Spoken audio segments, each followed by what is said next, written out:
Esto es una foto de un caput, ¿no? Manifestaciones patológicas como traumas a nivel de la cara, vamos a ver asimetrías faciales, y si encontramos asimetrías faciales, lo primero que vamos a pensar es en parálisis facial, ¿no? Entonces, la parálisis facial lo pueden clasificar en dos grupos importantes, que puede ser central o periférica. Entonces, la parálisis central generalmente no tiene manifestación de trauma, no van a ver ustedes una manifestación de trauma, generalmente es espástica, ¿no?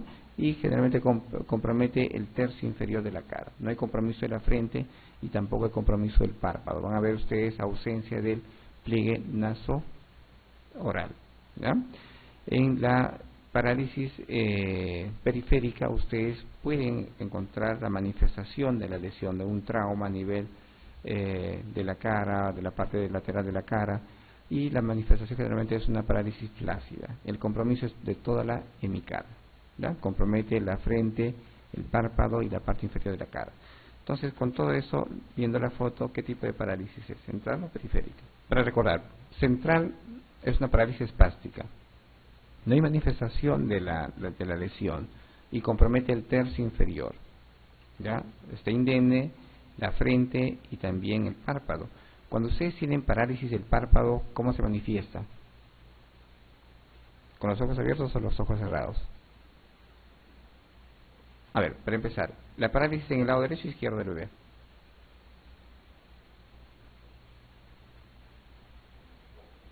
El lado derecho, ustedes ven, no hay comisura, ¿no? Y está jalando, llora el bebé y jala hacia el lado, no afectado. Entonces ven el pliegue acá, naso labial, no naso oral, ¿no? Ahí se cierra los ojitos, y lo que vemos acá que cierra también el ojito del lado derecho y la frente es normal. Entonces, cuando hablamos de parálisis central, hablamos de compromiso de la parte inferior de la cara. No se compromete la frente y tampoco el párpado. Cuando hablamos de parálisis periférica, hay compromiso del lado de toda la hemicara. Entonces, si hablamos del párpado, el párpado es abierto. Entonces, el párpado se cierra, ¿por qué? Por acción del músculo, ¿sí? Entonces, cierra el ojito, cierra el párpado. Entonces, la parte motora es la que hace que cierre los ojitos. Entonces, si ustedes tienen parálisis de mi cara, entonces, ¿cómo va a estar el ojito? Abierto. Entonces, ¿qué tipo de parálisis es esta? Central. Entonces, hay solo compromiso de la parte inferior de la cara, el párpado está normal, y la frente también se ven las arrugas en la frente del lado derecho. Y hay otro tipo de parálisis que es la nuclear. ¿Recuerdan ustedes qué síndrome? La cara sin expresión o el niño sin expresión es el síndrome de Moebius. El síndrome de Moebius es el compromiso nuclear donde va a haber ausencia de pliegues en toda la cara. Se compromete toda la cara. Entonces el bebé no tiene expresión. El compromiso no solo es motor, no solo de los músculos de la cara, también va a haber compromiso a nivel del paladar, de la faringe, respiratorio. Por eso la dificultad en la succión y la deglución en los niños con Moebius, incluso para respirar. Entonces es totalmente diferente. Ustedes ven ausencia de pliegues en ambos lados de la cara, lo primero que van a pensar es en Moebius, que se relaciona a mamás que consumen misoprostol, ¿ya? Entonces el consumo o el uso de misoprostol, como abortivos incrementan el riesgo de síndrome de Moebius. Bien, evaluamos también el ojo. Es importante descartar características fenotípicas de malformaciones. Las cromosomopatías se asocian bastante a las manifestaciones o a las alteraciones fenotípicas en la cara. Entonces vamos a ver alteraciones del ojito, de la oreja, de la mandíbula. Entonces lo que tiene que hacer es descartar que no tenga hipertelorismo, que es el espacio mayor entre los ojos, o que no tenga hipotelorismo, ¿no? Puede haber estrabismo. Vemos acá algo congénito, opacidades de la córnea cristalina, es una catarata, todo es un síndrome, la rubiola congénita con microcefalia, problemas cardíacos y asociado a catarata congénita. ¿No? La nariz, también evalúen ustedes el dorso de la nariz, vean si el dorso de la nariz es bastante ancho, ¿ya? O hay depresión del dorso de la nariz. Algo muy importante, la obstrucción nasal. Entonces, hemos mencionado que la atresia de Coanes es una emergencia. Si ustedes tienen un recién nacido sin mayor antecedentes patológicos, si los controles han sido adecuados y les nace un bebé a término que inmediatamente nace y presenta dificultad respiratoria, lo primero que van a pensar es en atresia de Coanes. atresia coanas o hernia diafragmática. Entonces, lo más frecuente es atresia coanas. Entonces es la manifestación o la dificultad respiratoria de un bebé sano, sin antecedentes, a término, ¿ya? Pero si ustedes tienen el diagnóstico prenatal de una hernia diafragmática, será hernia diafragmática. Si no tiene diagnóstico y nace igual, de la misma forma, con dificultad respiratoria, le pasa en la zona por la nariz, por ambas narinas, y pasa y es permeable y continúa con distrés respiratorio que rápidamente se pone cianótico, probablemente sea hernia diafragmática. Entonces, las dos emergencias, atresia coanas y hernia diafragmática. Entonces, ¿qué hacemos en las hernias diafragmáticas? Perdón, atresias de coana, permeabilizamos con una sondita y observamos o descartamos la atresia, y si no es una atresia podría ser una estenosis. No siempre van a ser atrésicos, también podría ser una estenosis de coanas. Entonces ustedes hacen diagnóstico rápidamente y obviamente realizan un interconsulta otorrino para que haya diagnóstico y visualice si es una atresia o una estenosis de coanas. Entonces, ¿cómo se manifiesta con distrés respiratorio? Distrés respiratorio en recién nacido, descarten atresia de coanas. La orejita de la misma forma, esta es una manifestación normal de la oreja. El trago casi va alineado con la parte externa del ojo, ¿ya? Y algo anormal o patológico es que esté rotada, que sea pequeña, que tenga microtia, que tenga alteraciones a nivel del hélix y que esté por debajo del nivel normal. Entonces, si ustedes ven en la parte inferior, está asociada a muchísimas cromosomopatías, a muchísimos síndromes. El examen otoscópico, verifiquen de la misma forma, evalúen el conducto auditivo externo, muchas veces hay agenesia del conducto auditivo externo, vean el tímpano, deben hacer seguimiento a los bebés con potenciales evocados auditivos, a los chiquitines que pueden tener alteraciones de hipoacusia neurosensorial. Quienes tienen el riesgo, los bebés con ictericia, lo vamos a ver más adelante. Bien, la mucosa de la misma forma, vean los relieves dentarios. Algunos niños podrían nacer con dientes natales o antinatales, ¿ya? Y rápidamente deben ser extirpados.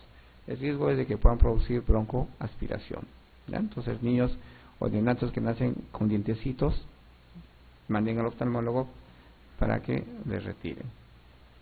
Y las manifestaciones del paladar, que muchas veces son normales, las perlas de Einstein y de Bonn, que son pápulas a nivel del paladar, a nivel del carrillo, las encías, que son manifestaciones normales que desaparecen en la primera y segunda semana.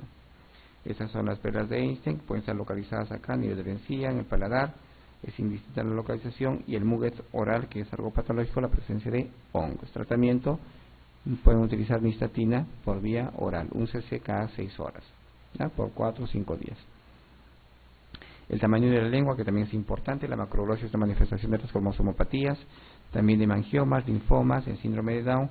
El hipotiroidismo está asociado a macroglosia, y un síndrome muy característico, un síndrome que caracteriza a es la macroglosia, el síndrome de Beckwith-Wiedemann. Entonces, Beckwith-Wiedemann es manifestación fenotípica de macroglosia, es un bebé con facies grotescas, hay diástasis de rectos y también hernia umbilical. Entonces, si ven un bebé con macrocefalia o que la facies es bastante grotesca, con diástasis de recto y hernia umbilical, la lengua grande, entonces Beckwith-Wiedemann, ¿ya? Muy bien, o podrían tener una lengua normal y el bebé tener micrognatia. Entonces hay muchas cromosomopatías que están asociadas a micrognatia y de alguna manera hacernos ver como una lengua grande. El cuello, que también es importante, evalúen el cuello que sea simétrico, que no haya ninguna masa, que no haya problemas a nivel del esternocleidomastoideo o a nivel de la tiroides. Fracturas de clavículas, que son muy importantes, la fractura más frecuente es la de clavícula, ¿ya? Entonces es importante recordar. El examen de genitales es importante, vean la pigmentación de los genitales. En los borroncitos vean que no hay alteraciones del meato urinario, puede presentar hipospadias o epispadias, y están asociados generalmente a cromosomopatías y también a problemas metabólicos. Siempre cuando ustedes vean una alteración de genitales, asocien a problemas adrenogenitales, ¿ya? La hiperplasia suprarrenal está muy relacionado con problemas de pigmentación a nivel de los genitales. Entonces, por suerte ya hacemos nosotros tamizaje para descartar problemas metabólicos, y dentro de estas la hiperplasia suprarrenal. Entonces, todo niño que nace sale con su tamizaje de hipotiroidismo y de hiperplasia suprarrenal, por lo menos en los hospitales bastante grandes. El examen neurológico, que es importante, evalúen ustedes, descarten las encefalopatías. Todo niño que no presenta los reflejos arcaicos o primarios, entonces diagnostican rápidamente como una encefalopatía.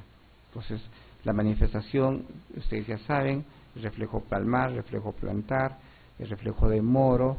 Entonces, son manifestaciones arcaicas que deben manifestar todos los recién nacidos. Si no presenta un reflejo de Moro, si el reflejo de Moro es asimétrico, el reflejo de Moro es incompleto, entonces rápidamente ustedes hacen diagnóstico de encefalopatía neonatal y estudian, ¿no? Le pedirán una ecografía transfontanelar, pedirán problemas metabólicos, descartarán problemas metabólicos en el recién nacido.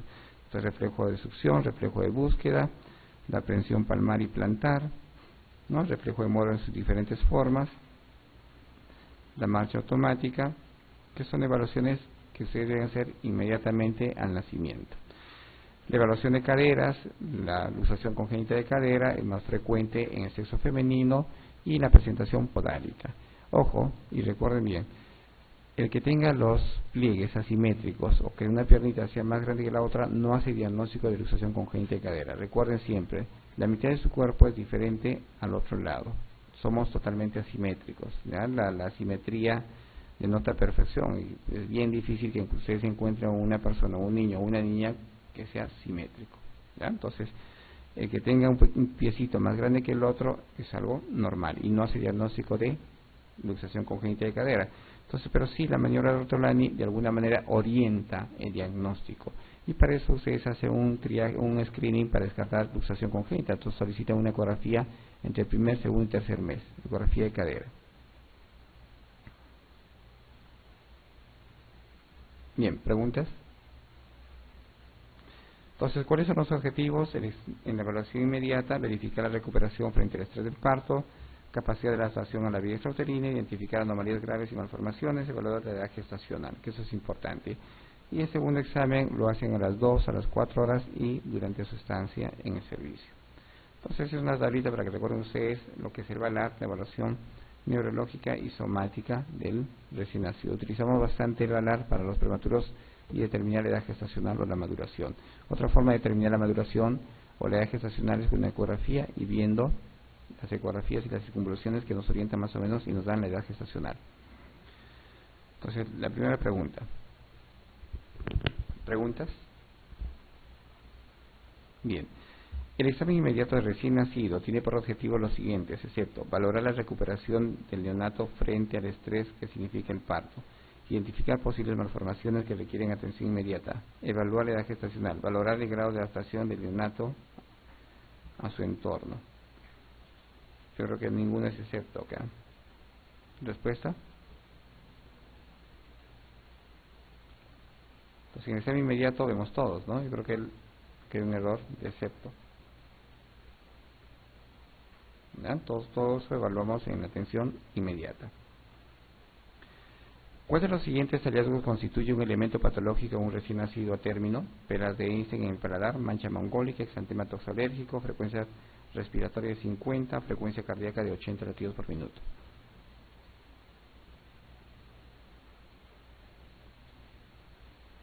¿Respuesta? ¿Las pelas de Einstein son patológicas? No, pelas de von Einstein normal. Mancha mongólica es una variante normal, exantema toxalérgico normal, y recuerden siempre que no requiere tratamiento. La frecuencia respiratoria de 50, de 40 a 60 es normal. La frecuencia cardíaca de 80 es patológica y se considera apnea primaria o secundaria. Apnea secundaria, y la respuesta inmediatamente al nacimiento es ventilación a presión positiva. ¿Sí? Muy bien. Son causas de macroglosia en el recién nacido, excepto hipotiroidismo congénito, síndrome de Down, amiloidosis primaria, escorbuto, hemangioma. Causas que incrementen el tamaño de la lengua. Hipotiroidismo congénito, sí. Síndrome de Down, también. Amiloidosis primaria, también. Escorbuto, sí, el escorbuto produce lengua grande. Hemangiomas, sí. Entonces, el escorbuto es una manifestación de etapa lactante que es carencial.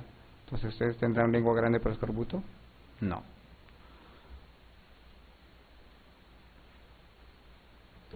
En la valoración del prematuro, ¿cuál de las siguientes respuestas es falsa? Se debe cubrir con un gorro la cabeza del niño. La diuresis normal es de 1 a 3 ml por kilo hora. Tener cuidado en la terapia con oxígeno por el riesgo de fibroplasia retrodental o retinopatía de prematuro. La lesión cerebral por la hiperbilirubinemia en estos niños se alcanza con cifras menores que en el recién nacido término. Se debe poner vitamina K profilácticamente semanalmente aunque el niño tenga alimentación por vía oral.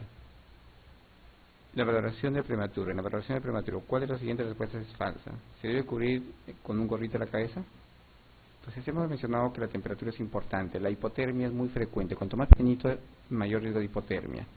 Entonces la hipotermia se da por muchas causas. Por pérdida de calor en el recién nacido. La pérdida de calor se da por muchísimas formas. Por conducción, ¿qué más? Evaporación, ¿qué más? Convección, ¿qué más?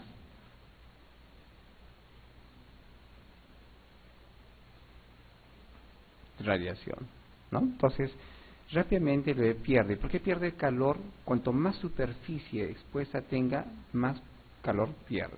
Entonces, la hipotermia es mucho más rápida en los prematuritos y obviamente si nosotros no tenemos una temperatura adecuada, la temperatura ideal debe ser entre 26 y 28 grados. Si está baja la temperatura, rápidamente pierde calor. La hipotermia es un trastorno que modifica metabólicamente al bebé, incrementa el riesgo de hospitalización, incrementa el riesgo de hipoglicemia, hipocalcemia en los recién nacidos, en los prematuros. Entonces la hipotermia es mala para los chiquititos. Entonces, ¿qué deben hacer? Tratar de disminuir las zonas de pérdida de calor. ¿Cuál es el órgano que tiene más superficie expuesta? La cabeza, ¿no? Entonces, cuanto más pequeñito, más superficie expuesta la cabecita. Entonces, ¿qué vamos a hacer? Cubrir la cabecita. La diuresis es normal de 1 a 3 ml por kilo hora. ¿Sí? La orina normal, de 1 a 3, algunos consideran hasta 5. Entonces, ustedes tienen una diuresis normal de 1, 1.5, 2, no se estresen, es normal. ¿Ya? Hasta 4 o 5, no hay ningún problema. Y la diuresis incrementa después del segundo o tercer día, cuando hay expansión pulmonar. Cuando el niño tiene expansión pulmonar, empieza a disminuir el volumen o el agua a nivel de los pulmoncitos, a las primeras 24 horas se incrementa el flujo, se incrementa la diuresis. Tener cuidado con la terapia de oxígeno en la retinopatía o en la fibroplasia retrodental. Sí. Entonces el oxígeno es responsable y es el factor de riesgo para la retinopatía del prematuro. Entonces, todo prematuro, cuanto más pequeñito y menor eje gestacional o menos peso, mayor riesgo de retinopatía. ¿Ya? Entonces las retinopatías se da por la presencia de oxígeno. El oxígeno es malo. ¿Ya? Entonces, es más, si ustedes leen las guías de reanimación de 2010, ya no se utiliza, nosotros no consideramos el color como un punto importante para la reanimación. Utilizamos la pulsiosimetría. Y la saturación ideal de recién nacido, inmediatamente nace, ¿cuánto será? 60%. ¿Ya? Entonces, el bebé nace con una saturación de 60%. El bebé está en hipoxemia relativa. ¿Qué nutre al bebé? La vena umbilical, ¿no? La vena umbilical no tiene una concentración de oxígeno como ustedes tienen, que va a ser casi el 100%, ¿no? Tiene una concentración baja, que va más o menos entre 35 y 40 y puede llegar en mejores lugares hasta 60%. Entonces, la hipoxia relativa hace que se incremente más los eritrocitos, por eso los bebés nacen con una concentración eritrocitaria alta. Su hemoglobina es bastante alta para tratar de compensar todo eso, y eso es suficiente para que el bebé se nutra y se desarrolle. ¿Ya? Entonces, cuando ustedes ponen inmediatamente al nacimiento del pulsosímetro, la saturación será de 60%. Y va subiendo y recién a los 10 minutos llega a tener una saturación de 90%, así que no se estrese. Si lo ve a los 5 minutos tiene 80% de saturación, está muy bien. No hay necesidad de utilizar el oxígeno. Y se ha visto estudios y se ha hecho seguimiento a recién nacidos a términos con presencia de oxígeno, administración de oxígeno durante el nacimiento, y se ha asociado a leucemias. Entonces, el oxígeno, por la presencia de radicales libres, incrementa el riesgo de superóxidos o superóxidos, incrementa el riesgo y está relacionado a leucemia en los recién nacidos. Y esos superóxidos incrementan el riesgo de retinopatía en el prematuro. Entonces, mucho oxígeno no está bien. ¿Ya? Entonces, ustedes si quieren reanimar en una término lo pueden hacer con oxígeno ambiente al 21%, y en el prematuro se considera 50%. Y ustedes suben de acuerdo a la necesidad o bajan si no requiere mucho oxígeno. Por eso que todos los ambientes o idealmente todas las atenciones inmediatas, tanto en atención inmediata como en sala de operaciones, deberían tener un mezclador de oxígeno, ¿sí? Que es el blender, es un mezclador oxígeno con aire comprimido. Entonces mezclan y le dan la concentración de oxígeno. Entonces la concentración sin administrar oxígeno suplementario es 21% y ustedes van subiendo, ¿no? Y oxígeno puro será al 100%. Oxígeno puro al 100% es malo para los prematuros, ¿no? Entonces, tener mucho cuidado con el oxígeno por la retinopatía prematura. La lesión cerebral por hiperglicemia en estos niños se alcanza con cifras menores que en recién nacido a término. La toxicidad de la bilirrubina indirecta y la no conjugada libre y la que atraviesa rápidamente la barrera hematoencefálica se da con valores menores que en el recién nacido a término. Entonces, un factor para toxicidad es la prematurez, ¿ya? Entonces, los prematuritos rápidamente pueden tener lesión neurológica por incrementos rápidos de bilirrubina. Se pone vitamina K profilácticamente al niño semanalmente, aunque tenga alimentación por vía oral. ¿En quiénes administramos vitamina K? Entonces colocan vitamina K inmediatamente nace el bebé, ¿no? Vitamina K para evitar las hemorragias, ¿no? Y ustedes puedan mejorar o manejar los factores de coagulación vitamina K dependientes. Esto por inmadurez hepática, ¿sí? Entonces, ustedes colocan vitamina K en los niños que no reciben nutrición enteral. Los niños con nutrición parenteral, que están bastante tiempo en NPO, sin nutrición enteral, semanalmente se le coloca vitamina K, ¿ya? Entonces, no a los niños que reciben por vía oral alimentación, sino los que reciben nutrición parenteral. La respuesta sería la E. Los recién nacidos de muy bajo peso pueden presentar cualquiera de las siguientes complicaciones, excepto asfixia perinatal, hipotermia, hipercalcemia, enterocolitis necrotizante, alteración de la relación afectiva padre-hijo. Bien, los recién nacidos de muy bajo peso pueden presentar cualquiera de las siguientes complicaciones, excepto pueden presentar asfixia perinatal. Entonces, cuanto más pequeño, más prematuro, pues, o es un recién nacido a término pequeño para la edad gestacional, incrementa el riesgo de asfixia. Incrementa el riesgo de hipotermia, también. Hipercalcemia, enterocolitis necrotizante, alteración de la relación afectiva padre-hijo. Bien, entonces, cuanto más chiquitito, mayor riesgo de asfixia, mayor riesgo de eventos hipóxicos, ¿ya? Cuanto más pequeño, mayor riesgo de distrés respiratorio. Cuanto más pequeñito, más inmaduro el pulmoncito, más riesgo de distrés respiratorio, más inmadurez pulmonar, probablemente con la necesidad de surfactante y con la necesidad de apoyo ventilatorio. El niño que presenta distrés respiratorio incrementa el riesgo de enterocolitis necrotizante. La enterocolitis necrotizante, la fisiopatología o la patogenia es la disminución de flujo hacia la parte esplácnica, disminuye el flujo.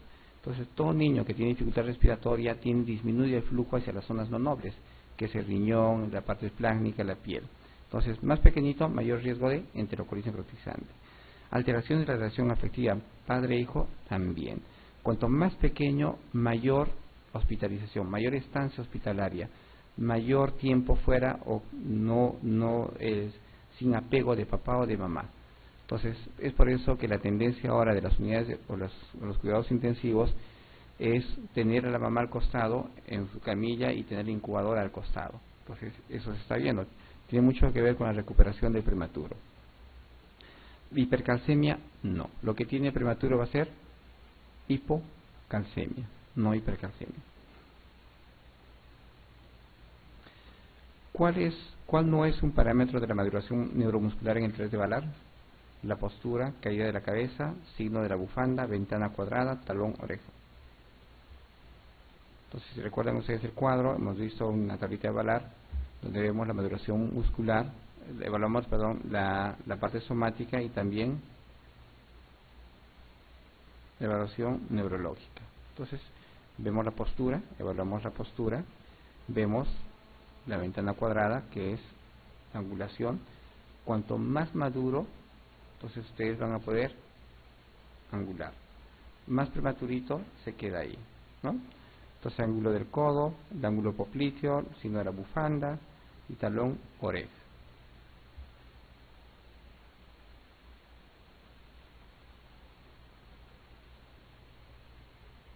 Entonces, ¿cuál no es un parámetro de maduración neuromuscular en el test de Ballard?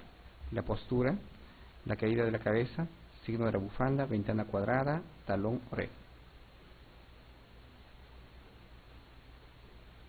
Respuesta. Vimos que la postura, sí, ¿no? Signo de la bufanda, cuando ustedes jalan, empiezan a ver hasta dónde llega el bracito. Si pasa el codo, la línea media, van a ver la maduración o no del bebé. Entonces es el signo de la bufanda. La ventana cuadrada es el signo para ver si nosotros podemos, si el bebé o recién nacido puede flexionar la manito sobre el antebrazo, ¿no? Y talón oreja. Con todo eso, la respuesta sería caída de la cabeza. El recién nacido pretérmino es definido como el que tiene peso al nacer menor de 1 kilo, peso al nacer menor de 2 kilos 500, peso al nacer menor de 1 kilo 500, edad gestacional entre 28 semanas y edad gestacional menor de 27 semanas. ¿Cómo definimos al prematuro? Respuesta, la E. Entonces, bueno, preguntas así ingresan en el examen, ¿no? Son bastante fáciles. Los pabellones auriculares de implantación baja detectados durante el examen inicial de recién nacido deben hacernos sospechar en síndrome de Down, síndrome de Turner, trisomía 13 y 18, todas las anteriores. Entonces, hemos mencionado que la implantación baja o la alteración de la estructura de la orejita, entonces es una manifestación de una cromosomopatía. Entonces, si hablamos de Down, implantación baja, de Turner también, trisomía 13 y 18, también observamos alteraciones. ¿Respuesta?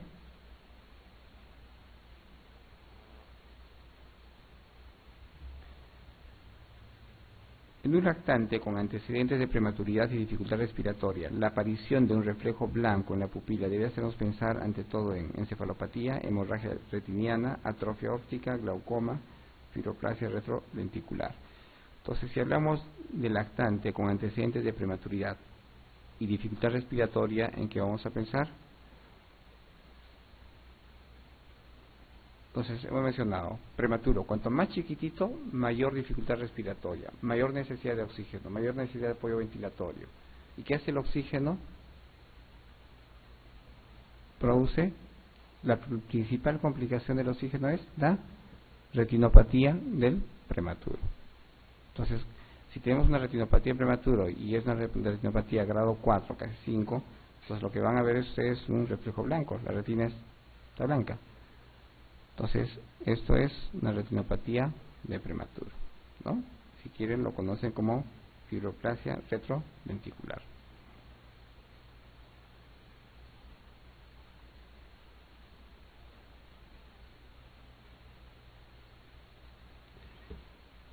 Se define como parto a término al que ocurre. Respuesta. Bastante fácil, ¿no?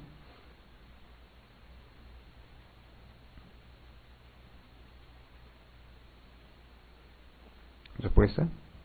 A término. Respuesta. ¿La? ¿La? ¿B? ¿Sí? No deben dudar, chicos, ¿no? Entonces, prematuro por debajo de 27 semanas, a término entre las 37 hasta las 42 semanas y posttérmino por encima de las 42 semanas. En lo referente al aparato geniturinario de recién nacido es falso. Podemos encontrar un hidrocele transitorio. El hipospadias, epispadias, nos debe hacer sospechar en anomalías cromosómicas o síndrome adrenogenital. El 95% de los recién nacidos tienen su primera micción antes de las primeras 24 horas. La presencia de una orina roja en el recién nacido nos debe pensar en una hematuria. Los testículos se encuentran en el conducto en el 10% de las ocasiones.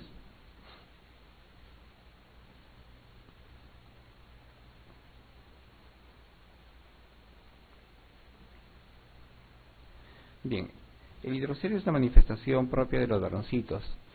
Ya, el hidrocele puede persistir hasta los 3, 4, 5 meses. Entonces, lo que tienen que hacer ustedes es descartar que no tenga quistes o la presencia de masa, incluso hernia inguinal. Serían los diagnósticos diferenciales del hidrocele.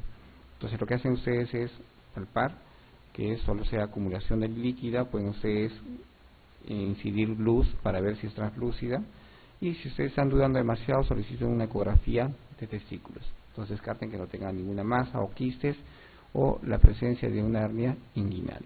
Entonces, ¿cuánto tiempo puede durar? 4 o 5 meses. Entonces solo observen los hidroceles. Hipospadias o epispadias están relacionados, como hemos mencionado, a problemas cromosómicos y también a problemas adenogenitales. Y uno de los problemas metabólicos relacionados es la hiperplasia suprarrenal. Entonces, siempre descarten hiperplasia suprarrenal en problemas genitales, tanto en varón como en mujer. ¿El 95% de los recién nacidos tienen su primera emisión antes de las primeras 24 horas? Sí. La diuresis debe darse en las primeras 24 horas, ¿ya? Y completarse en todos en el 100% de las primeras 48 horas. La presencia de una orina roja en el recién nacido nos debe hacer sospechar en hematuria.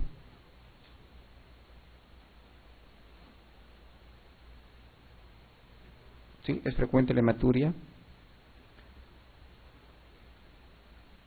¿Qué piensan? Si es mujercita y ven sangre, ¿es normal? Bien. En un varón, si ustedes ven por la parte anterior del pañal, si ustedes ven una pigmentación naranja oscura o color roja, no van a sospechar en hematuria. Lo primero que van a pensar es una orina deshidratada o la presencia de uratos o ácido úrico, infarto de ácido úrico o los uratos que pigmentan las células epiteliales descamadas de la orina. Entonces, no piensen en hematuria. Entonces, es más, si es mujercita y es sangre, y ustedes evidencian sangre, tampoco es algo patológico, lo más probable es que sea una pseudomenstruación.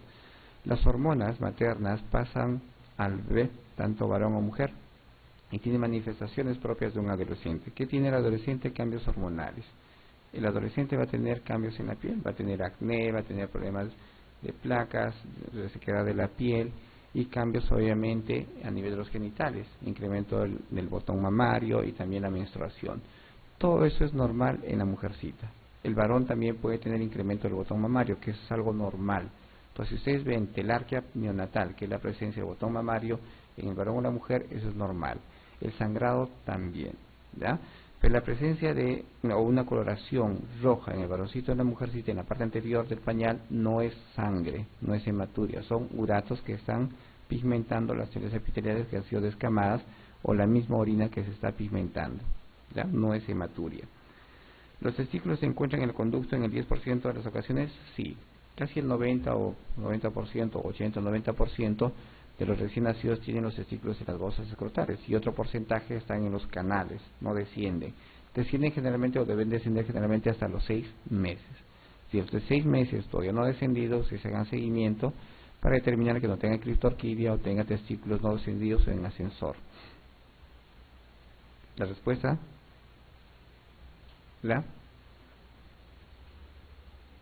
¿qué es falso? La D. ¿Sí? Define un recién nacido de 43 semanas de gestación y 1,5 kg y con 1,5 kg de peso. A término de peso adecuado, pretérmino de peso de bajo peso, posttérmino de peso adecuado, a término de bajo peso o posttérmino de bajo peso. Respuesta. ¿Da? Será un posttérmino, 43 semanas posttérmino, y a las 43 semanas 1,5 kg es un PEG, pequeño plegaje gestacional o bajo peso. ¿Sí?